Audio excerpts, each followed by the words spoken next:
I think the Clive Bundy thing actually is awful because we should be talking about the message, not the man, which is really a terrible message, which is that you have the right to use other people's property, namely federal grazing land, for free. Freedom is the right to not pay for the damage you do.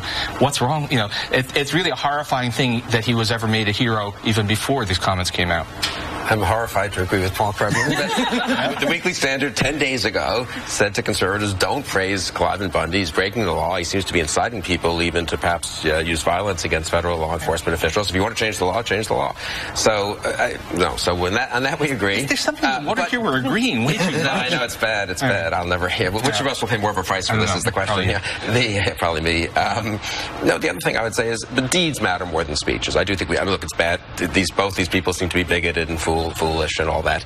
I don't think the LA Clippers are a bigoted organization, however. They don't, there's no evidence of that, obviously, if you look at the team. So what do you do to the NFL So I think in that case, I'm a little wary to sort of, for everyone, and I sort of agree with Alicia on this, I mean, everyone goes hysterical over 2 or 3 sentences, but let's look at the actual deeds of people. If people discriminate, it's against the law, they should be punished. So then you're saying stupid things.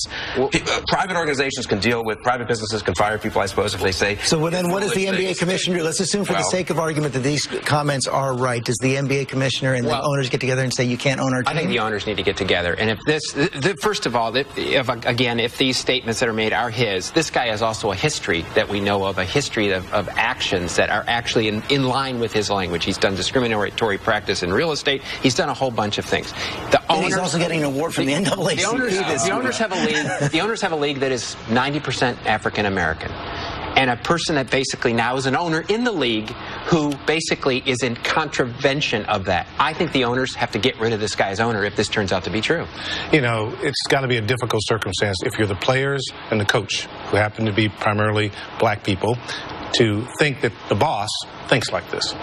The boss thinks like this, but as we just heard earlier, Alicia, they wanted to play and basically show him.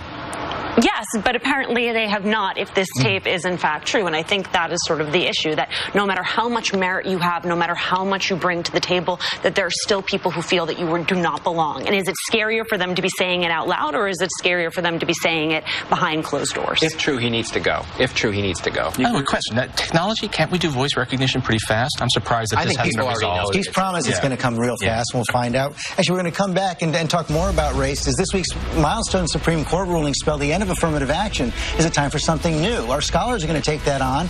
And later, Robin Roberts shines in our Sunday Spotlight. Robin, George, Lara, Amy, and Ginger are about to swim with sharks. GMA hosts in the Shark Tank.